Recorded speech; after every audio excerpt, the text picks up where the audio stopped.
Edge Radio Australia, time for the greater wealth. The man, the myth, the legend himself is in the building. It's Derek Whitaker, the genius, mate. You are the genius behind, of course, blueskyfactory.com.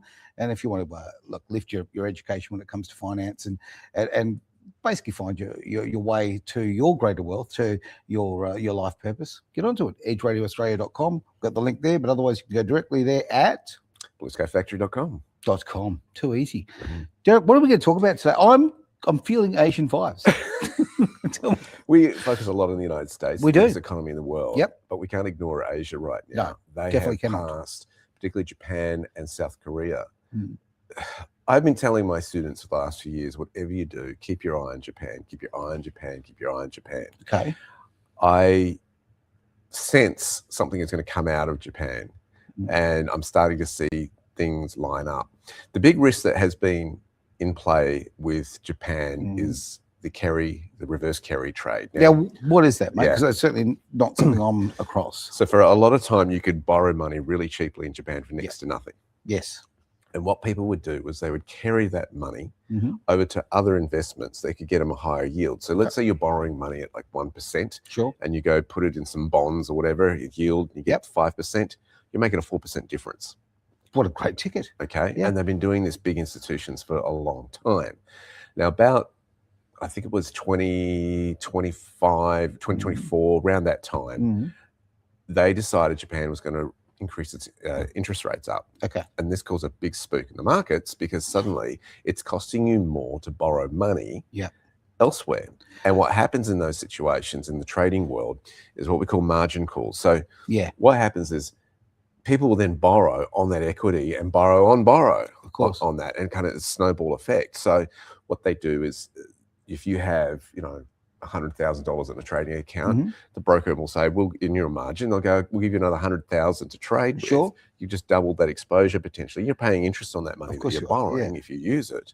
But that's how leverage people are getting in these markets. Now, you can do that even greater on an institutional level when you're dealing with the big banks. Okay? I can imagine the deals that you can do like 30 times sometimes. What? Yeah, it's crazy, right? So the concern is this, is that let's say the interest rate goes up in Japan. What effect does that have across all the global markets when people go, oh, darn, we need to sell off some of these assets to meet our margin requirements or pay back part of that loan, not just to the broker, but also to the banks that we've lent it from. For sure. Now, are the banks actually making that call? Are they making that margin call? Well, it's the central bank. It's the Central Bank of Japan. So it goes back to the central banks, of course. And so this play has been intact for years. But then when the cost of borrowing money goes higher in this instance, it can cause a bit of a spook in the markets. Now, Japan is in some very interesting state right now with that going on. They've just passed legislation recently that allows them to basically recognize that securities and companies and codifies securities law.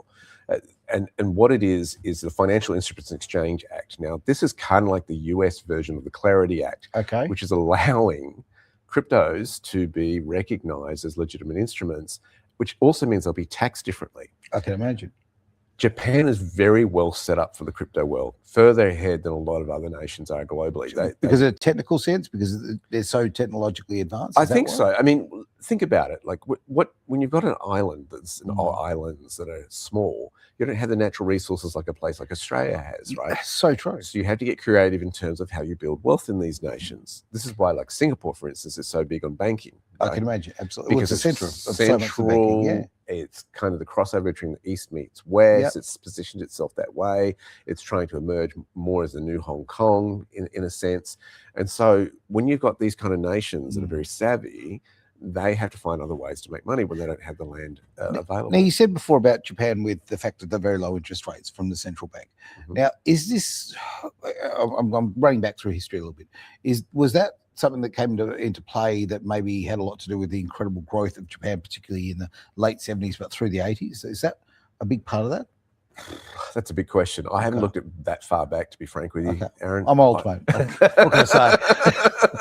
No, but I mean, I think let's go back to World War II. Okay, all right. What they didn't want was of Germany, which happened with the Versailles Treaty, the Treaty of Versailles, but they basically rubbed Germany's nose in Certainly it did. and thought we're going to rule over you, which allowed the passage of a new generation, the whole Nazi era, Hitler, etc., playing into nationalism and saying we're going to build another nation that doesn't need the West interfering with us. Sure. They realized from that lesson, the Allies, that we have to rebuild these nations if they've been destructed by war. And that's certainly after World War II was the case with Japan. They went in and did that. And of course, they were leaders in the technological sector for sure. Well, the great imitators for a very long time. Like certainly in the engineering world, it was a case of Germany would invent it, and then the Japanese would refine it and make it cost effective. Yeah. That was a big thing.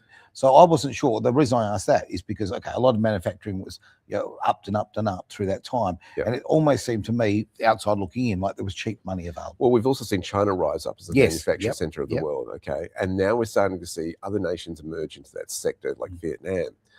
True. Where that central focus has now been taken away. And we've also seen India rising up. India's more on the service base rather than physical products, whereas China has done physical products really, really well. And when you start not having as much market share as you did before, you want to start diversifying into where you draw income from. And I think that's kind of the route that Japan's going here. And they see the writing on the wall, I think, as far as the new financial system is concerned, coming in and are positioning themselves for that. That's my guess. I think the yen's in trouble, personally. Wow. That's a big call, mate. And so when you see interest rates starting to rise and this sort of thing going on, I'm like, keep your eye on Japan, keep your eye on Japan. Because they are ready to, they moved this act very, very quickly. And the other nation that did that too was South Korea. Let me get to South Korea in a moment. We've got the situation, remember Mount Gox that happened with Japan? That was in Tokyo back in 2010. At that time, they were handling over 70% of all Bitcoin transactions worldwide. Is that right? By early 2014. And all its operations went stop when there were revelations of its involvement in loss, theft of hundreds of thousands of Bitcoin. And then that was worth millions in US dollars. Then, imagine now. So February 2014, Mt. Gox suspended trading, closed website, exchange service, filed for bankruptcy protection from creditors, and went into liquidation proceedings. 200,000 Bitcoins have since been found. The reasons for the disappearance, theft, just check the fraud, couch cushions if I could, mate. check your back. Look everywhere. Mismanagement or a combination of these. And by this time, so what they're doing, this act is very, very significant in dealing with the past, how we define and move forward as far as financial assets are looked at as far as Japan is concerned. Now, a lot of legislation is going around worldwide as well. We see Europe starting to move that direction, particularly in England. They are really starting to embrace that. The EU is experimenting with cryptocurrencies, especially the central bank, all looking at CBDCs. South Korea is looking that way as well.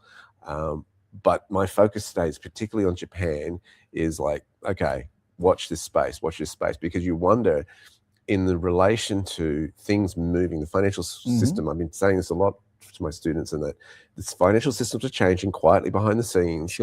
Japan, I'm wondering if that's going to be the leader. I don't know in full, but I've been they've certainly shown in the past. I mean, they've been incredibly strong financially. I mean, they were the powerhouse economy for such a long time. And obviously, they're bigger economies, but I think the driving economy of Japan through, particularly the 80s and into the 90s was just huge. And you're watching steered the ship. And you're watching the political leadership between the Trump administration and Japan's leader. They've got a special relationship. They're basically saying, we're here for you. And Japan is kind of like, well, let's embrace this, what America's doing and wanting to be the I never like to get political, but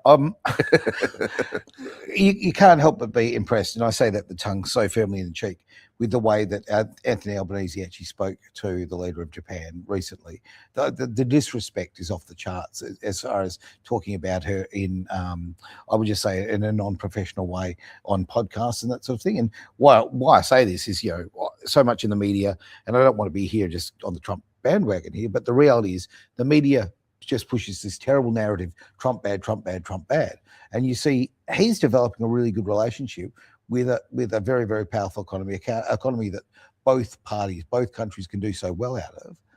And we've got our own leader who is kind of just damaging our relationship. Well, what he says on podcasts have kind of that's been shaded by what he said about his own marriage recently and a pop star. Yes, exactly. I think I'm not too concerned with what the Prime Minister says on podcasts with that kind of thing. But I hear what you're saying in terms of, you're expecting a diplomat to be diplomatic and not stoop to those kind of levels in the discourse, even if it's not an official traditional media interview, it is a podcast. It is still very much, and well, that is the new media. Let's be absolutely honest with you.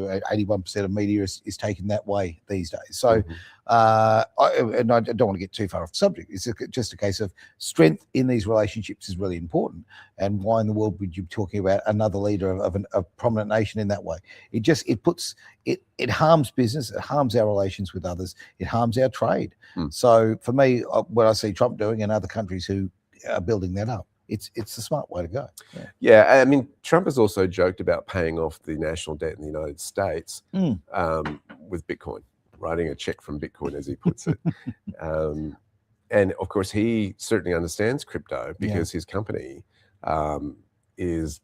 has billions and billions in crypto assets, including mining it, and which his boys are running. So that's crazy. And realistically, I can't remember the stats now, but of what percentage of the whole market Bitcoin is and crypto is, but it's a relatively small amount, but it's grown so much that it's become fundamentally important, right?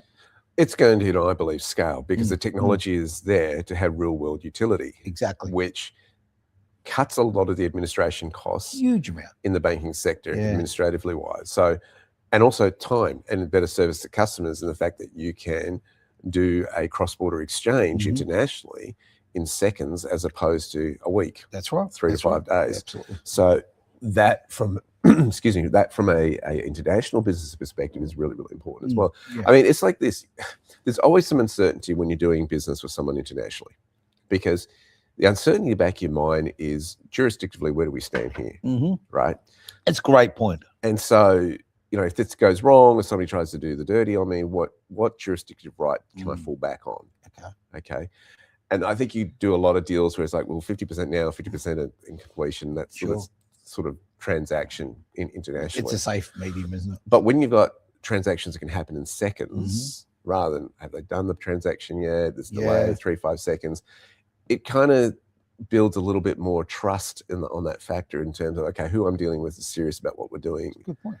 Particularly if you're the seller. If you're the buyer, you've got gateways like we have with eBay, Amazon, those sort of structures that you can appeal to. They're the in-between person. But when you're doing direct, I think it helps in that instance. Okay.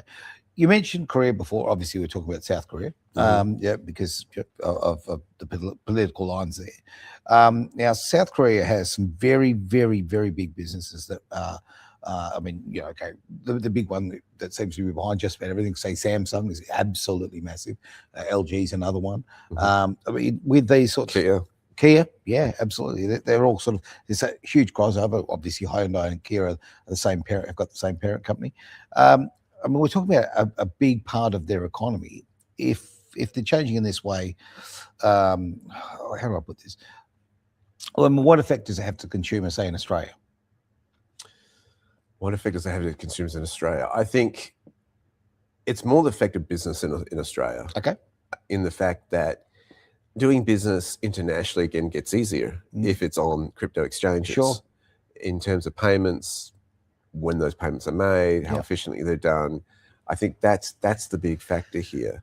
Cutting out the middleman is such a big thing too, because go on. Well, yeah, I mean, when you start introducing smart contracts, that's where it gets really interesting. And the way that space is going is they're wanting to put things on ledgers. So they're wanting to put real world assets on a ledger that can be tokenized. Yeah. So that token then has value. It's kind of like the digital form of shares, the share market, where you get a share certificate by owning a certain amount in a company. Now you're getting to a point where you have a digital asset that gives representation of that. And I think from a consumer level, I actually wonder too, if we're going to get into more of a customization of product that will emerge, with NFTs. Yeah. So NFTs allow you to own that digital asset, and that's a unique one if you own the and it's completely unique, exactly that. So that gives you protection. So I've wondered if we will, if there ever is a market for customization of those in terms of how you can have your own, Nike shoes that are customized with you and it's got your brand on it type of thing. Oh, it's coming that way. I'm wondering if things are going to go that way. I mean, from a mass market perspective, I'm not sure where that puts us, but with AI coming in and robotics, it then opens up a world for those possibilities. Well, you've just made that sort of comment, okay, just on the shoe thing. I mean, honestly, that is already happening. I'm getting that through on my feed that I'm getting specialized shoes that can be made for me. I'm not even a shoe guy, but there you go. But there were, I think it was the motor racing kind of thing. And so there are motor racing brands that can actually be produced for me of shoes that are actually individual. It's like, okay, this is just the start of it. This is just what's coming through my social media feed. Right. You can imagine, you're right. I think that you take that to every single level. It's well, amazing. yeah, I mean, exploring that as well. We've gone from an industrial revolution on mass market production on the assembly line. I'm wondering if AI will now allow us to start moving towards individualization or customization of products for the consumer.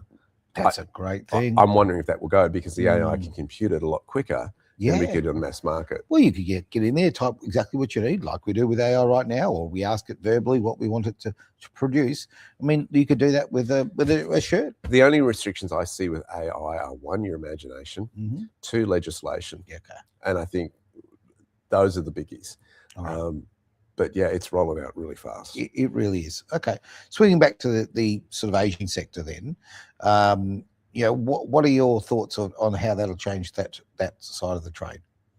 In relation to? Well, you're saying about Japan, Korea, there's other countries involved. As you said, your services with India and that. The cross trade through all of that. I mean, is that going to? Do you think it'll eventually bring the cost of things down? Do you think that'll change the market on things?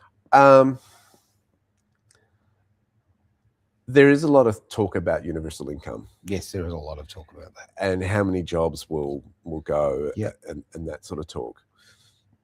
I think the solution there, and I've been listening to quite a few social media posts on this from people who kind of know that space.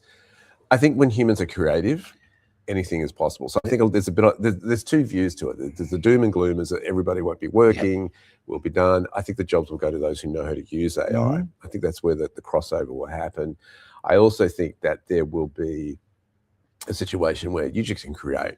Like I'm using AI now, I'm doing stuff I wish I had 10, 15 years ago, but just didn't have the technological expertise around me to actually produce that. And you'd have to commercially then ask, is it viable to actually produce this at what expense? Because are you going to get the outcome that you really want? That's right. And that expense is part of the cost that eventually goes on the product. Right. So if you can actually reduce your costs of the manufacturing or even the creative side, you're going to get there a lot faster. Funny enough, somebody actually sent me some artwork that was done. They've got a new business that they're about to launch, and they actually wanted my opinion on the artwork that they wanted to put forward and the actual some of the promotional stuff anyway, because that's my world. So they said that to me, just sort of, hey, Aaron, what are your thoughts? Now, they produced all of that on AI. And to be honest with you, it needed very little tweak. It did need tweaking, right? But only a very small amount. Right. And I think about, that used to cost thousands to do. Really did. You'd have to have so many people and so many hands on it. It also, again, it ran into the cost of the product, the eventual product, because you'd have to absorb that. Now, this person has put this together and has, by the use of AI, produced probably about 10 grand's worth of work for about, I don't know, 2 hours of effort. On AI. Huge difference. I produced something for the probably expense of about $50. Right. That would have cost me at least 30 grand. Wow. A few years ago. There you go. Right. Yeah, and you just go, there's no comparison. No, there's none. No. And I think that's the interesting part. I think there will be a swing back. Humanity will push up against this and start going, I want the authentic. I think of the performance arts. Yes. Right. Yep. The reason you go to a live performance, you go, can this artist actually do this? It's kind of like, it's almost, why do we watch sports people do what they do? Because they're able to do athletically what the majority of the population can't do. That's right. So we do that with an artist. They can do artistically what most of the population can't do. And I'm wondering, I mean, I don't really know if there's much appeal to watching robots fight and box and all this sort of stuff. I've seen footage of it and you go, it's two machines bashing each other. Big deal, right? Yeah. Nobody gets hurt. Well, on that front, okay, I'm watching the Formula One. Okay, I'm passionate about it. But if I didn't have a driver or drivers to follow or manufacturers, okay, if I'm not emotionally involved in it, then I'm not interested. And there's other very, very good racing around the world that I watch. But that I should watch, I probably should, and there'd be better entertainment. Right. But because I don't have skin in the game, I don't have somebody that I follow. And if it's a robot or a fake AI figure, you're not going to do that. So, otherwise you're just watching remote control cars go around the track, right? And what's the point of that? I think we already have done that. Yeah, been there, done that. So what's the appeal? And I think that's the whole issue. So I don't think you can take the human element out of it completely. And I think there'll be a pushback to go, what is the human interest? I mean, look at the massive interest around the FIFA World Cup, right? Yeah, teams around the world. It's the tribalism of humanity doing legalized warfare around a soccer ball. That's it's the power of the unknown, and if it's completely artificially generated, well, where's the unknown? Exactly. Yeah, exactly. But I think the AI is certainly a tool, or can put the rails in place to get these outcomes, which is really the fascinating part, because business is about process, of course, and to get a result. So that's where I think behind the scenes a lot of the AI is going to come into play. Right, it's the way the mechanics of producing XYZ. There's a lot to take in. We are literally, we've talked about this before. I mean, this is an industrial revolution. Oh, yeah. This is absolutely the same as, there's no canaries going down the mines this time, but things are changing fundamentally. And it's more than that too. It's also a completely new financial system coming into play. Yeah. And that's where the opportunity is right now. To be frank, though, I think that's going to shock the people the most. Most people, I just don't think are ready for it. No. Well, who's really ready for it? We're trying to prepare. You're certainly far more prepared than most. But I think that the masses are kind of not realizing this is going to change. Everything that's been going on for generation after generation for such a long time, the whole system is going to change. You've got to be ready for it. People are distracted by their sports, their clubs, their life going on as normal type thing, and they can't see it. And if you do come out there with these ideas, people look at you real strange, think, what are they talking about? Yeah. But if you start digging under the surface and actually see where the world is going and what is actually going behind the scenes, it's a whole new world that opens up. That's exactly the word. I'm quoting one of my clients from just the other day who I got in touch with and said, Derek, you've just opened up a whole new world to us. And I think that's where the opportunity is right now, is if you can stay 3 steps ahead of the game. And I think I was listening to Jim Rowan this morning. Right. Now, you remember Jim Rowan? Yeah, absolutely. So Jim Rowan, for those who don't know, it was a great motivational speaker. He was around, the 80s, 70s, 80s? Is it that long ago? Was it? Jeez, was mate. it? I don't know. I'm not sure. To me, the 80s was 10 years ago to me. So, I mean, I'm not sure. Yeah, he was one of the first big motivational speakers before Anthony Robbins and all that. I was listening to some stuff. Late 70s, I think, And I don't know if it was AI generated using his voice or what, but hey, the actual motivation stuff was brilliant. And the video was basically saying that you've got to go, most people are focused on the end result, but they don't actually study the process to get there. And if you can embrace the process of who you are becoming in the process, then everything changes as far as your perspective, because most people give up if they're focused on the end result. Right. For example, let's say you had a $5 budget a week to put money aside. Okay, that's $20 a month. Okay. So most people are going, well, I'll never become wealthy by doing that. But the problem is they discount the process in place. If you consistently do that over an entire 12 months, right, and then 2, 3, 4, 5 years, as compared to someone who doesn't start the process, that's right, you're further ahead. Now, that I think is what we've got to embrace, is who am I becoming by doing this process, is showing up every day, doing this, having the discipline to do those things. For example, the person who goes to the gym after 2 weeks and working out, do they look any different in the mirror than when they started? Probably not. And they're feeling the sore, they're feeling the pain, they're over the initial honeymoon excitement of, oh, wow, I'm going to the gym, and it's just been New Year's Eve. And no one goes back. And I think that's the issue that we've got to embrace here, is going, all right, if you have a God-given destiny, if you have a purpose that you're working towards, people may not understand that assignment, and that's okay. Yeah. Keep building, keep going, and embrace the process. And consistency, mate. Yeah. You've got to keep going. Get up every day and keep punching it at whatever your goal happens to be and your purpose happens to be. And one of the things that I've always enjoyed about talking to you is the one word, mate, is opportunity. Okay. They think that these adversity can come your way, this can happen. That now, every time we get hit with adversity, I go, okay, let's look for that opportunity. It's there, right? I'll duck around and find it.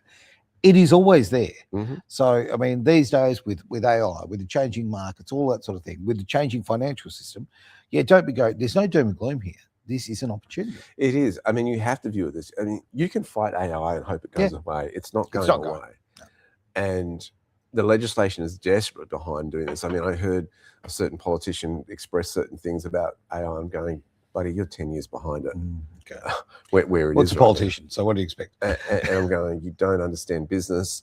You don't understand that, even if the intent is to keep jobs and people working, it shouldn't be used in the spirit of losing jobs. It's like, it doesn't matter if that's the spirit of it. That's the economic reality because of the factors outside of Australia, right? We are in a global economy to some extent. Okay, so something a politician or someone working in a public sector job will never understand. I'm not being harsh and nasty to them, but it's a different reality right now. So in the private sector, if you do not refine your systems, you do not progress. You do not move forward. You do not make money. These systems are coming in, AI is coming in, and if you do not embrace it, you will be left behind. It's, yes, there's some consequences to it which aren't terribly positive, but there's also the other side of it. And unfortunately, if you don't understand the private sector, you don't understand, getting out of that box of I'm guaranteed this money every single week. You will never fully embrace it. You have to go forward with it. You're exactly right. That's one of the processes I have to take some of my students through who've always been employees. Is the uncertainty of not knowing when you're going to get paid next. And that's an interesting kind of perspective, particularly for those who live paycheck to paycheck. It's like, okay, what's your buffer? What are you building towards? What deals are you working on, whether it be business or investments? It's a case of when is the market going to move? So it's a different pressure for somebody who does that full time as opposed to somebody who does that as a side gig or side hustle or is working towards going full time eventually down the process. It's a different mindset completely. And there's absolutely nothing wrong with, like, people who have had a job all of their lives, been an employee. There's absolutely nothing wrong with that. But if you wish to move forward and you want to do these things and you want to actually create wealth for yourself, find your life purpose and do these things, you need to change your perspective. Well, it's like this, right? It's an employee is waiting for time. They're exchanging their time away for money. Right. So they're always looking at the clock. When do I knock off? When is the weekend? Can't wait for the weekend. They're going to have a free keg on the weekend. I used to hear those lines and those free keg. There's going to be they're going to this party. There'll be a free keg. This sort of stuff. Right. Going to some party, and then you hear how a business owner thinks like, I want those new pair of shoes. How many sales do I need before I can get them? Right. It's a different mindset. What does it take for me to attain that holiday overseas? I've got to do this many sales to get there. And the budgeting side of things too. It's famine or feast, right? Okay, there will be times as a business owner where you will be broke, really broke. Potentially. Well, a lot of us, But the plan is that those times where it is boom, when things are going really, really well, then you put money aside, you budget, and you need to look at the bigger picture here. And I think you bring up a really, really good point, or you're leading to it. Sorry, I didn't interrupt you. It's the versus what is wealth in terms of equity versus cash flow. Which one's better? And I think that's a hard one because most Australians have made their wealth in property. That's right. And that's more of an equity tapping, but it doesn't provide cash flow. So they'll have to keep working, particularly if they're negatively geared, holding investment properties to keep the game going, right, until it turns positively geared. So they're waiting on time. Really, again, they're coming back to exchanging their time away for money in that sense. Exactly right. No, I really think that's a big issue. I see a lot of people I know people, you go, wow, they are very wealthy. Cash flow, none. Like really poor cash flow. It's the type of wealth that you seek. So if you had your choice between equity versus cash flow, which one would you pick? Look, that's a tough one. Balance in everything, I guess. Personally, I'd want the equity that was creating the cash flow. I want assets that are actually producing income. Right. So to get there, I think for me, if the first choice is equity, then you're really struggling on the cash flow. How do I pay the bills? Spot on. How do I keep surviving? If you do the flip, if it's like, I want to increase cash flow, then I can use the yield from those cash flows to park them into equity and wealth and that sort of stuff. Create that equity wealth. Right. And then flip it eventually when those assets are then becoming yield-bearing assets. Sure. So I think there's, which comes first, the chicken or the egg? I think that decision is really, really important in wealth creation. I wish somebody had explained that to me 20 years ago, a lot clearer than what I'm saying now. I wish someone had just come to me and said, buy Apple shares. Okay, you know what I mean? But hey, equity. Yeah, exactly right. Unless they do a dividend, I'm not sure. I'd have to look into that. Well, on that front, I mean, I did make some money out of shares, many, many years ago, and I did take a bit of a punt, and I actually went and borrowed money, and I mean, that's a risk, to do that and to borrow money to buy, and thankfully it worked out for me, and thankfully 2 ex-wives cleared that problem for me later on, right? But it's, you have to make your own advantage. You've got to see the opportunity, and you've actually got to take the first step. Well, here's the fun part too. A lot of people who have bought shares in the stock market love it when they come to our courses and we show them how you can use stock options to create cash flow from those shares. Yeah. Which I still don't get. Which is like, instead of watching the markets go up and down, they're just creating cash flow every time. Yeah. And they can do that either weekly, monthly, whatever they pick. Oh, got to say straight out, right? Just do one of your courses. Simple as that. Because I mean, I have a little bit of an idea here, but I think that I certainly know of other people who've gone through your courses who have done so well out of that. Okay, just literally looking at the options, looking at the future of how the thing, future, is it going up? Is it going down? Well, there's more ways to make money out of shares than just sitting there waiting for a dividend or an increase in the value. Yeah, it depends on which ones you pick and which ones you go and how you go do it. But it's becoming strategic in that framework. So I can imagine. Yeah, it's really exciting. Well, is AI going to get involved in that? Boom. Well, that's happening. We're exploring that. Yes, absolutely. Yeah. And we're teaching people about AI and how to utilize it and that sort of stuff as well. For those who don't, those opportunities are there. I've got an engineer who teaches that. So people can go to our website, blueskyfactory.com, and take a free course there. We've got free courses on business, AI, wealth creation, the great wealth transfer. So utilize it. There's a lot going on there. And look, again, and we built the website to be able to help people define what they're most interested in. It's a nice new site, mate. I do like it. I liked your old one, but no, I like the new one. It's the new look, if you like, of it all. Thank you. Yeah, very good, it's fun, it's exciting, but yeah, it's all about people getting into their life purpose. What is your natural bent? How are you wired? How do we bring you into that so you're not hating what you do 40 to 60 hours a week? Spot on. And it's actually a good opportunity to say this is, like, we're talking about money here. We're talking about accumulating wealth, making more money. To me, that has changed so much in my life, because my life early was about accumulating money and assets and all that sort of thing. And I probably a lot of ego to do with it, all of that. Now I see it completely differently. I see building wealth as a way of building freedom, right? It just buys me more options. And I'm a guy who wants options. And then if we can get past the point though of what it gets you, to what can it do for a society or community, right? That is actually probably going to propel you faster than if it's just about you. Yeah. Because the navel gazing episode only gets you so far. You hit a cap, you plateau at some point. But if you have a cause that is greater than yourself, then you are motivated to do more. I'll give you an example. When I was single, build wealth, listen, I'm comfortable. Why would I want to do more? The moment I started getting engaged, I'm thinking, oh my goodness, I'm not now making financial decisions for me anymore. I've got to think about somebody else now. Then the kids come along, you're thinking, okay, it's not just about my wife and I, it's about what are we going to leave the next generation. And I think that's the motivation that actually propels you further and faster. If it's just beyond you and your family, you are more likely, that's when you step into purpose. Then you're likely to build more wealth, because it's not just all about you. That's right. And that builds your network, and then it builds, obviously, it can very much build your wealth. And where I'm going to go on this one is, wealth isn't always about money. I mean, the wealth can be something very different to you, a spiritual sense, a community sense, all sorts of levels. Being a pastor's kid, I went to a lot of funerals in my time. And I've never sat there in a funeral and heard how much money somebody had in their bank account at the eulogy. That's right. It's all about the contribution they made to their family, their community, and beyond. And I think that's the question we've all got to ask is, what speech do you want made at your funeral? What legacy, what life purpose did you live to do that? And guess what? Here's the thing about that. It's always bigger than your budget. Always bigger your than wallet your is not big enough for it. So that's where you have to lean into faith to actually get there.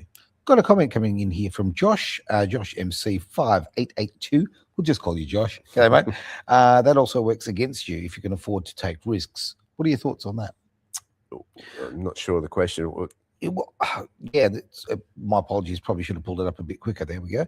What involves risk? Sorry, Now, specifically. I'll just bring it up. So, okay, Josh, if you could just define that for us a little bit. He's also put up there, or maybe I'm chronically negative. Yeah, he's having a bit of a giggle there. All right, Josh. Let me make a general comment about risk. There's always risk. Of course there is. You know, I got in the car today, drive to your studio. There was risk on the road. Oh, look, I've driven with you. It's very safe.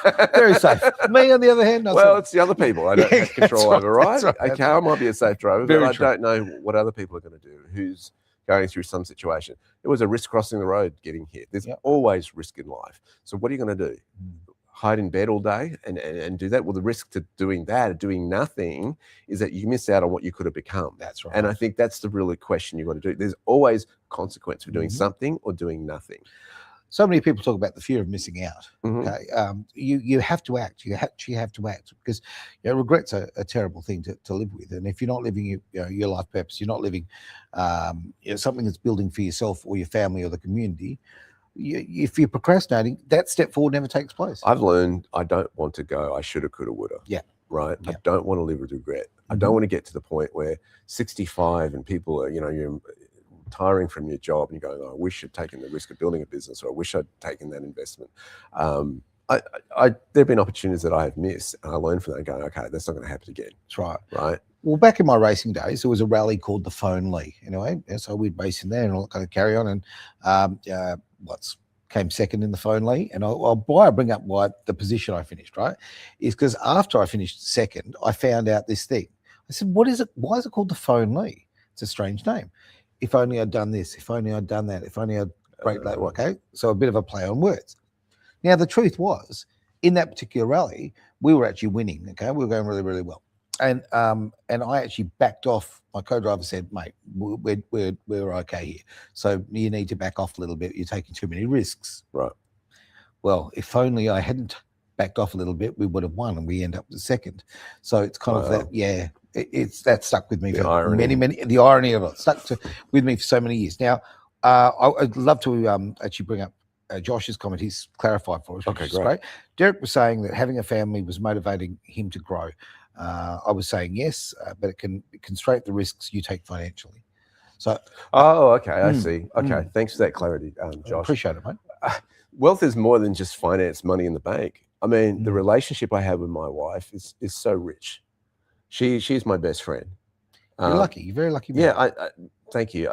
She's my best friend. She knows more about me than any other human on this earth. Okay. I can trust her completely. And I knew that when I was dating her, he was somebody in my corner that I could trust. And when we were going through the dating process, we didn't play games. You know how you play games in the dating scene? Yeah, who wants to do that? Right. It was like a case of, I was upfront with her on the second date. I said, this is my requirements. We're looking for a soulmate. Yeah. It's this, this, and this. And it was kind of like take it or leave it. It was like, I've defined it. With kids, oh man, I couldn't imagine life without my 4 children.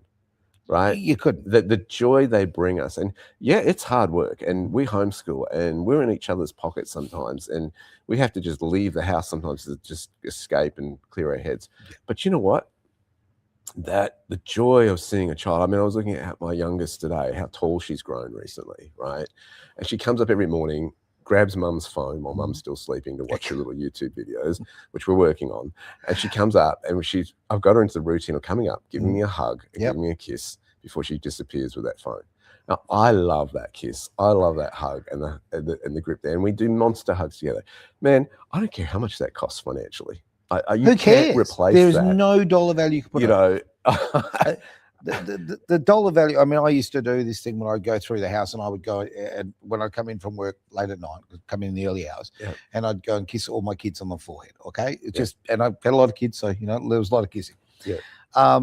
That had far more value to me than any Porsche or exotic this or exotic that. That when we talk about wealth, that is true wealth. I think we spend too much time and caring about what other people think about us. Yeah. Right. The nicest way, screw them. Right. You get to the point where you go, God loves me. If you're in this situation, hopefully your wife or your better half loves you, right? Your kids love you. Anyone else is a bonus. That's kind of where I've gotten to in life. It's not a bad idea. And I kind of get to the point where it's like, if people don't like it, that's fine. If people don't understand it, that's fine. In business, here's what I've noticed. Here's a real nugget for you. They don't care what you're going to do tomorrow. What they care about is, what can you do me today? I'm hungry. I want a sandwich. Can you sell me a sandwich? Sure. All right.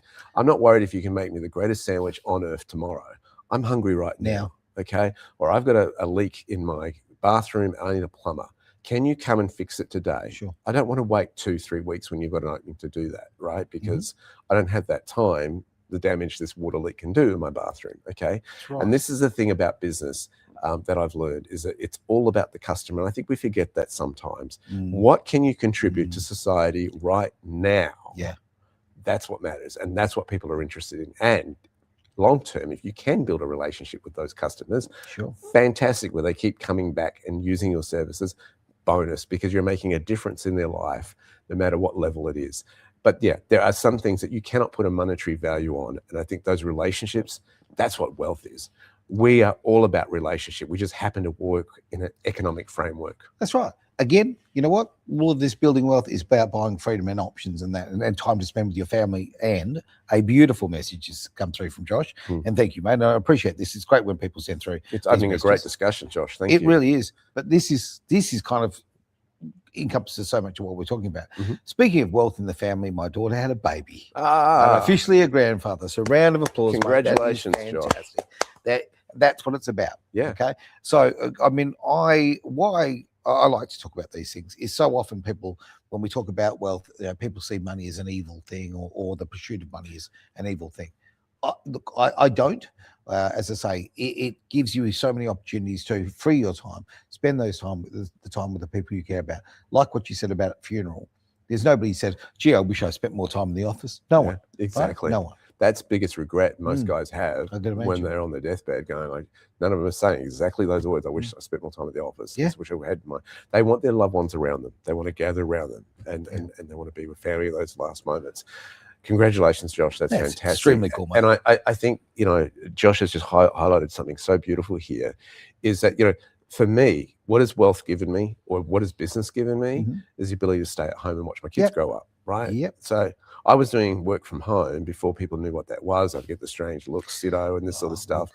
You're a trendsetter, mate. What can I say? If the one thing could have come out of that number 19 thing that came through the world, is the fact that I didn't have to explain myself anymore. No, it's become the norm, right? Absolutely.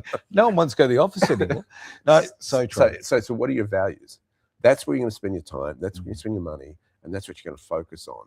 And I think you've got to really step back and what do I want? What are my values? Why am I doing X, Y, Z? Why am I spending so much time there? The problem is most people are caught in the rat race and never ask those questions because they're too busy. Yeah. Just in the routine. Well, you're distracted, aren't you? Yeah. Okay. You're distracted. You can't actually be thinking, spending time on the things that are actually important to you. The boss wants this from me. We've got this deadline. Little Johnny. Yeah. Needs this in the lunchbox tomorrow to get him to school on time. I've got this going on, and people get caught up. I know one business owner. My wife was telling me she got her hair done. She tried a new hairdresser. Yeah, we go together. Yeah. Who's that? You and my wife. Yeah. No sarcasm there. You got a side hustle. I get the beard done. This poor lady, that hairdresser, is working 7 days a week. That's hard. Single mum. Yep. With a kid, and I thought to myself, that's. You've got to have time off. You do. You have to recharge. I deliberately stayed off the laptop as much as I could over the weekend. I needed a break. Yeah. And I think that's the trap, is when you don't have the choice. You don't force yourself to have one day off. You're in a trap where you are just in the grind. You're in the Babylonian system, as we call it, and you don't see it. As someone who has in life, at some parts of my life, I've got the old work-life balance really good, right? Okay. Others, I have totally messed it up. I think we can all probably feel that we've been in that position. And we go through seasons too. Yeah, right. True. I'm going through a building season right now. I'm doing crazy hours in the business, but it's because I want to. Yeah. Because I'm trying to go, I wanted this 10 years ago, and now we get to roll it out. And having that passion, mate, is so important. Oh, you have to have it. Yeah. But then you also have to have the discipline of, hey, I'm working on me on the process, because after a while you go, oh, this is hard work. Yeah. And you got to just keep going and showing up every day. Absolutely. Otherwise, you show up on a Monday morning, you're very grumpy, very nasty. And that may have happened to me this morning. Just say no. I want people to find their personal, their life purpose. I want people to find the thing that makes them truly happy. And I want them to have the opportunity to do it. Get onto blueskyfactory.com. Look at the courses available. Have a word with this man. It will change your life. look, I personally only endorse things I actually believe in, and I believe in you and what you do so strongly, mate. So thank you. Keep it up. It is Thank you. absolutely exceptional. BlueSkyFactory.com. Fantastic. Yeah, look, do that. Take advantage of the freebies that are on there. And yeah, if we can help you in any other way, let us know. Great, mate. Look, shall we just call that the end of the thought there? Or? I think so. Why not? We're happy with that. Hey, thank you so much for being part of the Greater Wealth here on Edge Radio Australia.